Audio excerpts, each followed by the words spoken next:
Welcome to Guide Guru. We hope this video helps. You need to act now. Make sure your watch has at least 20% battery and is paired with your phone. On the watch, open Settings, then Connections, and turn NFC on. Once done, confirm the phone's Bluetooth and the Galaxy wearable app show the watch as connected.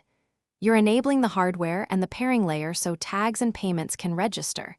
This prevents failed reads later and keeps the process smooth as you move to configuring apps and services. Now you pick what the NFC will do.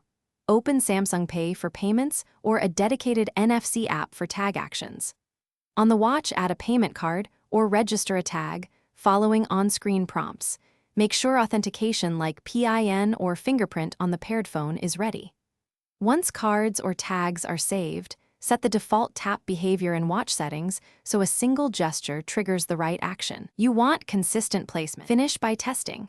Tap a registered tag or a contactless terminal with the back center of the watch and watch for the confirmation or payment prompt. If nothing happens, reboot the watch, re-enable NFC in settings and try again. Temporary glitches clear often with a restart.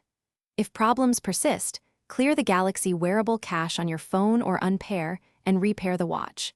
This rebuilds the connection and resolves most stubborn configuration or authentication issues.